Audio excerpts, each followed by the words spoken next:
Assalamualaikum warahmatullahi wabarakatuh. Waalaikumsalam warahmatullahi wabarakatuh.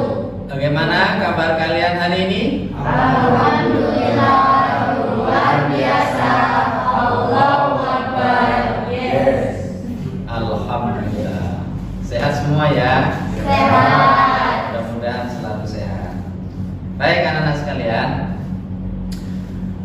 sebelum saya masuk pada pelajaran, saya ingin mengecek kehadiran Anda. Apakah hari ini hadir semua?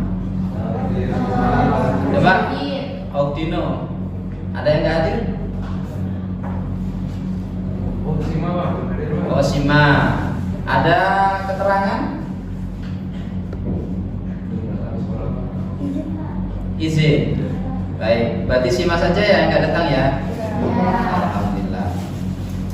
Jadi anak-anak sekalian, sebelum kita mulai pelajaran pada kesempatan kali ini, mari kita awali dengan doa yang akan dipimpin oleh salah satu teman dari kalian. Siapa yang mau pimpin doa? Silakan, Deswinta. Pimpin doa. Sebelum mulai pelajaran hari ini, ada baiknya kita berdoa terlebih dahulu. Berdoa dimulai. Bismillahirrahmanirrahim. Raditu billahi rabban bil islami dina wa bi Muhammadin nabiyyan wa rasulah. Rabbi zidni ilma warzuqni fahma. Amin ya rabbal alamin. Baik anak sekalian, sebelum saya masuk pada materi selanjutnya, saya ingin mengetahui apakah kalian masih ingat materi sebelumnya? Masih. Ya, apakah masih ingat? Ingat ya? Ya. Coba, siapa yang mau menjelaskan? Oke, Dino.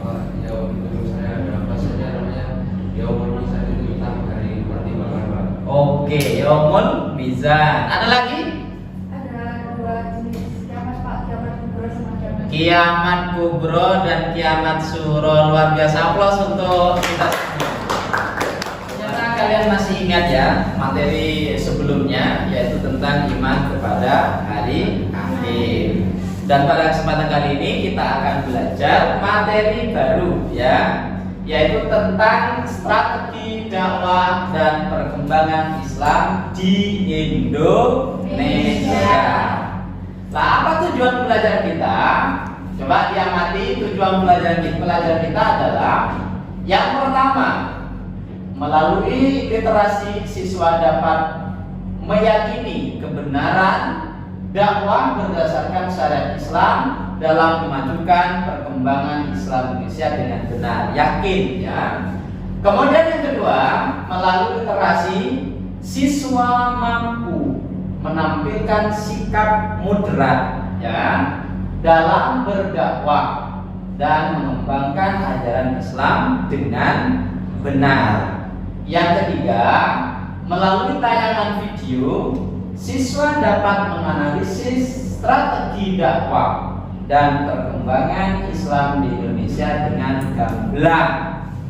Yang keempat, melalui diskusi, siswa dapat menyimpulkan strategi dakwah dan perkembangan Islam di Indonesia dengan benar.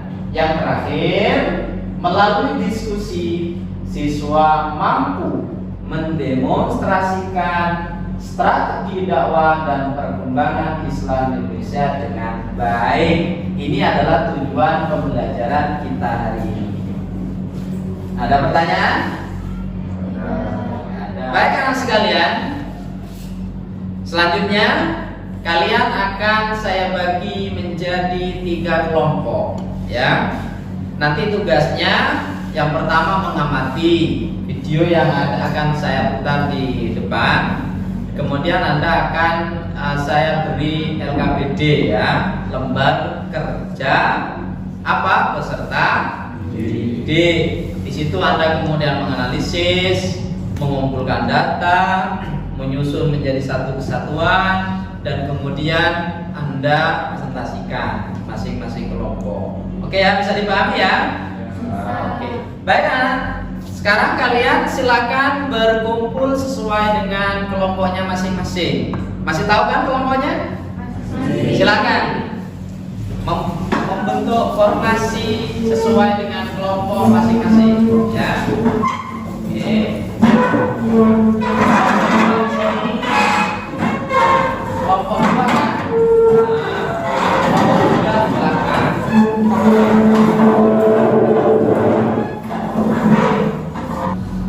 Baik, apakah ini sesuai dengan kelompok masing-masing? Nah, kalau begitu silakan perwakilan kelompok maju ke depan, akan saya berikan LKPD masing-masing. Silakan. Kelompok 1. Nih, kelompok 2. Kelompok 3.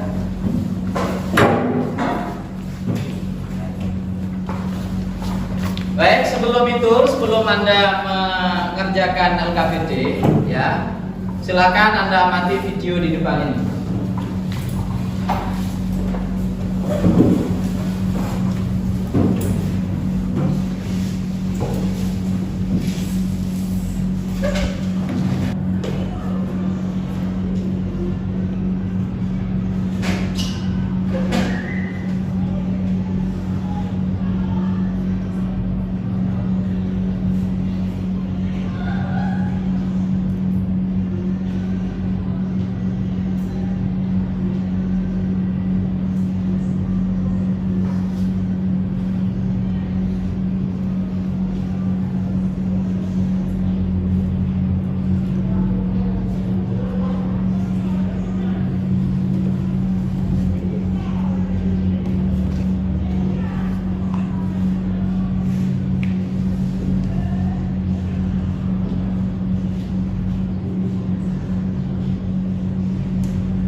Baik, setelah kalian mengamati video tadi, jelas nggak videonya? Jelas. Baik, kalau kurang jelas, silahkan Anda searching melalui link yang ada di LKPD ya.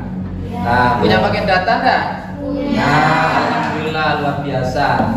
Jadi nanti Anda silakan identifikasi masalahnya sesuai dengan LKPD yang ada. Kemudian cari datanya, ya. Kemudian dituangkan di situ, baru nanti akan dipresentasikan, ya. Paham ya? Paham. Baik, silahkan mulai.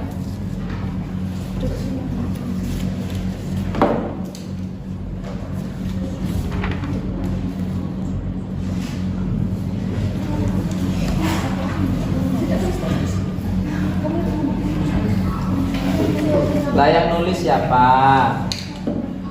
Bagi peran. Ada yang cari datanya ini.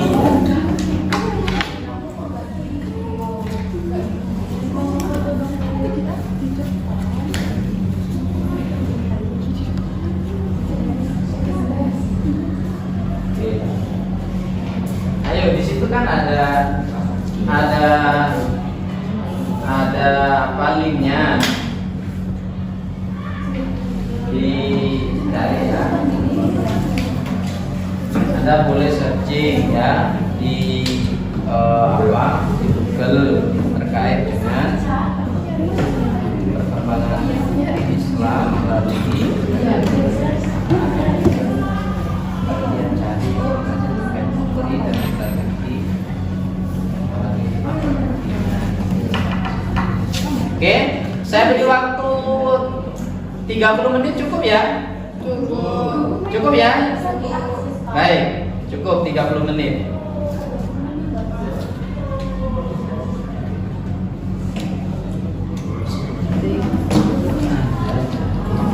Oh ya udah, ya.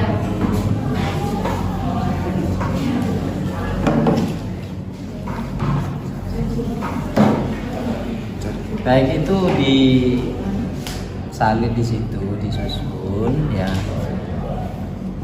tentang apa ini? Strategi melalui apa? Perdagangan dan pernikahan. Ya, masing-masing dari data itu Anda tuangkan di situ. Ya. Paham? Paham. Sampai di mana? Nomor 2, Pak. Sudah ketemu datanya? Sudah.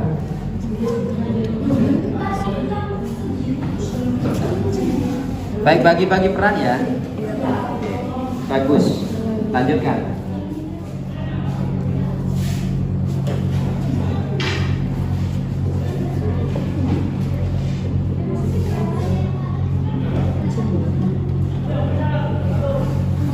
Baik.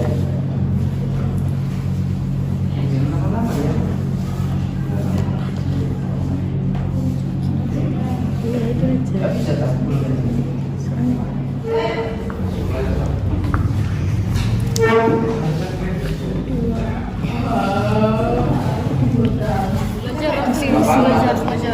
Ini jadi gimana? Udah selesai.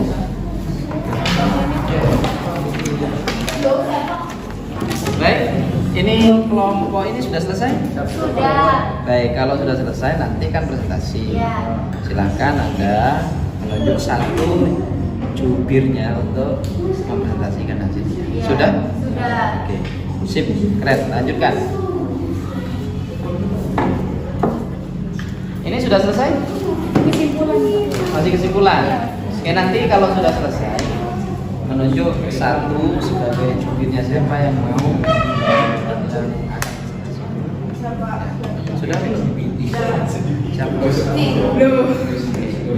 Siap ya? Ya. Baik, anak sekalian, sudah selesai semua? Sudah. Oke, kalau sudah, kita akan lakukan presentasi dari hasil diskusi Anda yang telah menyelesaikan LKPD. Presentasi jangan lama-lama, 5 menit saja ya maksimal. Yang penting Anda menjelaskan secara jelas, lugas terkait dengan materi yang Anda sudah bahas. Presentasi dimulai dari kelompok 3 ya. Mana kelompok 3? Oke, siapa yang mau presentasi? Nah, silakan berdiri. Aplaus untuk kelompok 3. Mulai. Assalamualaikum warahmatullahi wabarakatuh. Waalaikumsalam warahmatullahi wabarakatuh. Saya di sini ingin membacakan hasil kerja kelompok kami mengenai strategi dan perkembangan Islam di Indonesia melalui kesenian politik. Ketika agama Islam masuk ke wilayah Indonesia, kebudayaan Hindu masih berakar sangat kuat. Para penyebar agama Islam tidak merubah kebudayaan Hindu sehingga sarana dalam menyebarkan agama Islam untuk menyebarkan agama Islam menggunakan seni dan budaya, yaitu wayang kulit, tari, musik gamelan, bangunan, dan seni ukir maupun sastra. Bukti-bukti yang terdapat dalam di Nusantara melalui kesenian dan politik terdapat seni ukir, seni wayang, seni gamelan, seni suara suluk. Merupakan media sarana Sunan Kalijaga untuk mengenalkan Islam melalui ajarannya. Politik dipimpin oleh Raja Islam, maka banyak rakyat yang sukarela memeluk agama Islam. Kesimpulan yang dapat diambil dari kerja kelompok kami yaitu kesenian politik berperan penting dalam perkembangan Islam di Nusantara. Selain itu, terdapat bukti kesenian politik berpengaruh dalam penyebaran agama Islam yaitu kesenian wayang, gamelan, seni ukir, dan sastra. Sekian dari kelompok kami. Wassalamualaikum warahmatullahi wabarakatuh. Selanjutnya kelompok 2 ya. Siapa yang akan presentasi? Silakan. Baik, saya adalah perwakilan dari kelompok 3. Saya akan mengutarakan apa yang telah kami musyawarahkan. Itu adalah tentang bagaimana strategi dan perkembangan Islam di Indonesia melalui tasawuf dan pendidikan.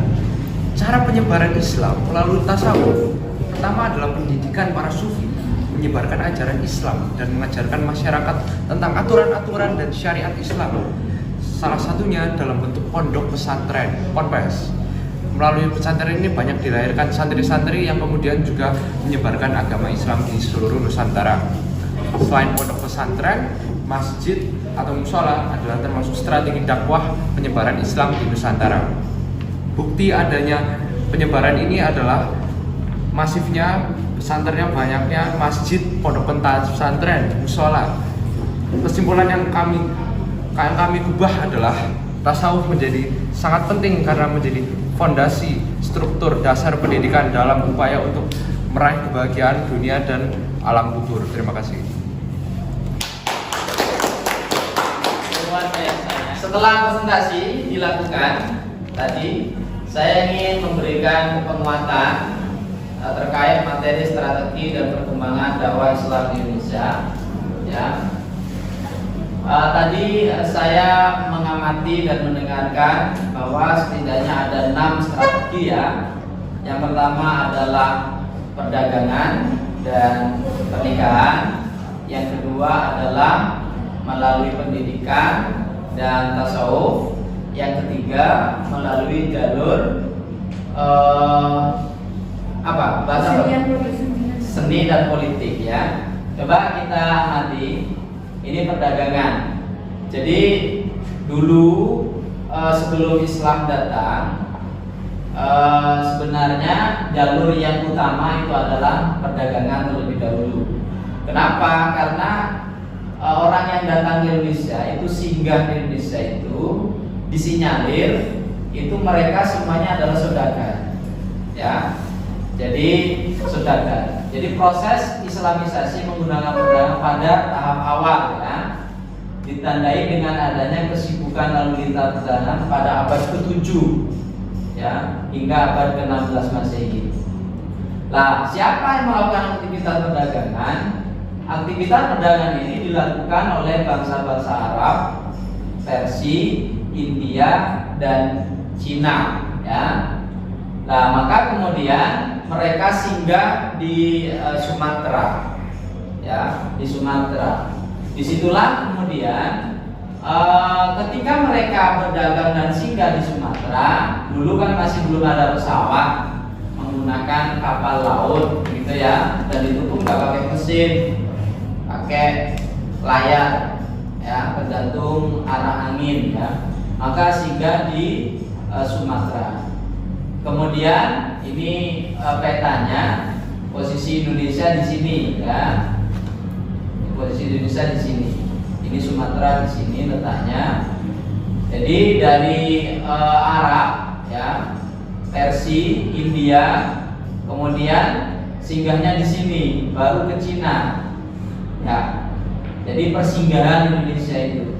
Maka kemudian setelah itu terjadilah interaksi antara orang-orang Arab ya, atau orang bicara India atau Persia. Terjadilah persinggungan atau interaksi antara penduduk lokal Indonesia dengan mereka. Terjadi jual beli dan seterusnya. Mereka singgah itu bukan sehari, tapi lama di situ ya.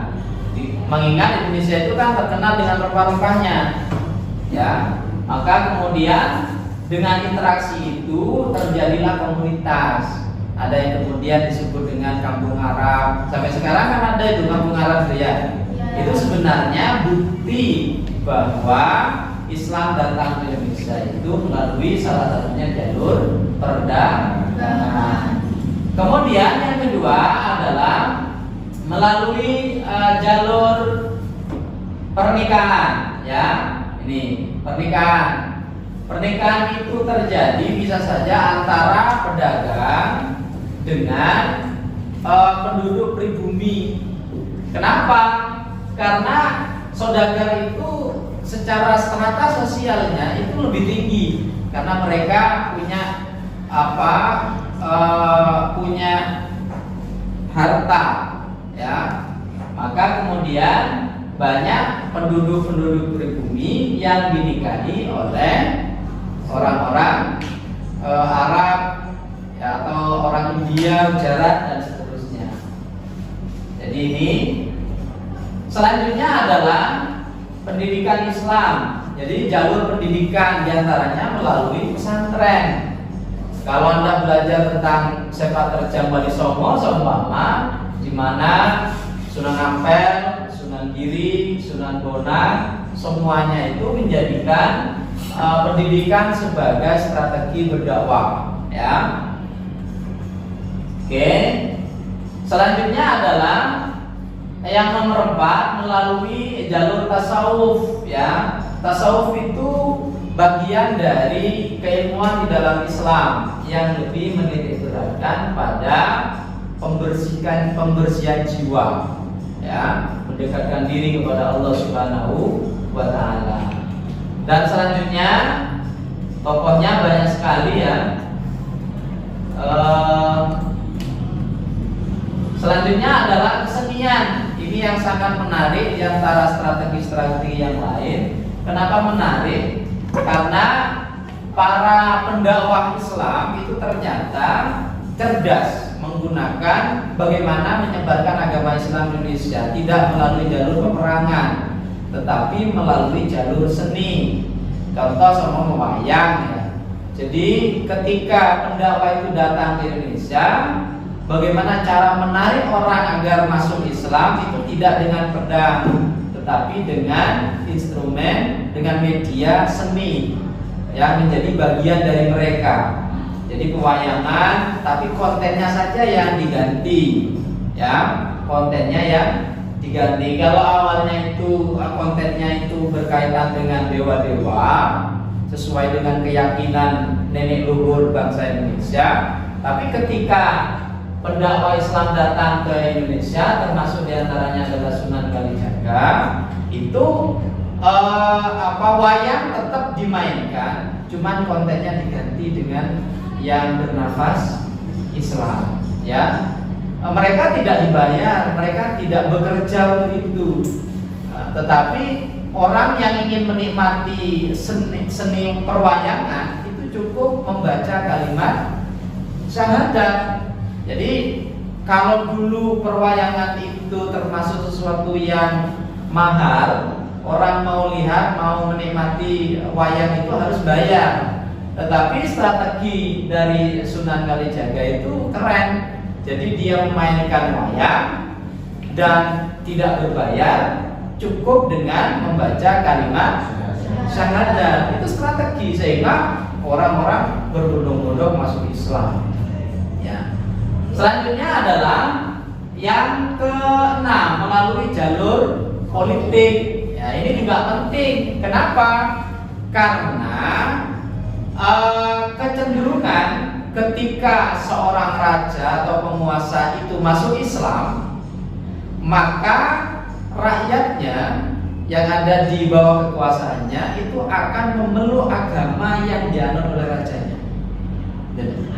Sehingga jalur politik itu juga sangat penting dan digunakan oleh pendakwah Islam di Indonesia. NKPD-nya dikumpulkan, ya. Kelompok 1, kelompok 2, kelompok 3.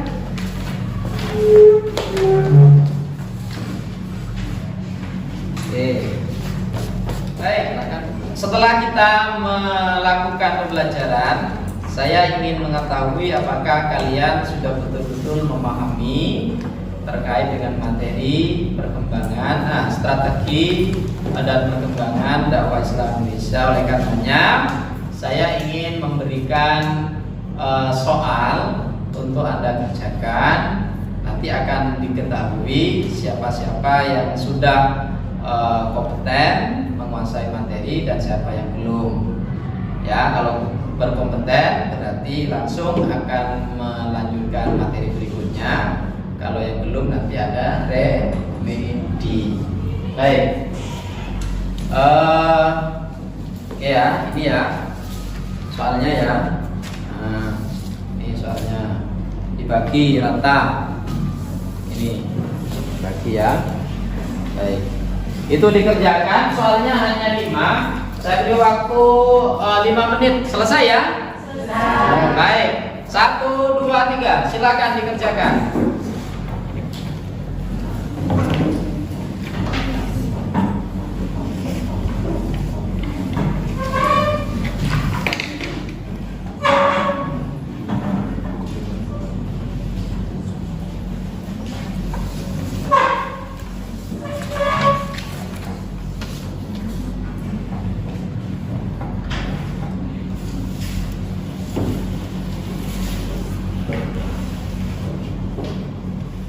Baik, sudah selesai?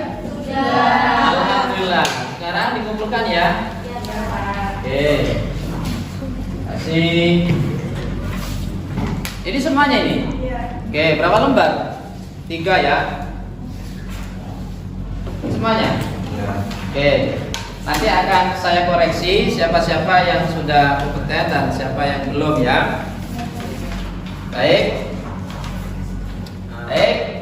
Kita sudah melaksanakan pembelajaran dan sudah sampai pada titik akhir di mana Anda sudah melakukan evaluasi pembelajaran berdasarkan pengamatan saya. Setelah saya koreksi, ternyata alhamdulillah nilainya bagus semua, hampir mendapatkan nilai 95 ya.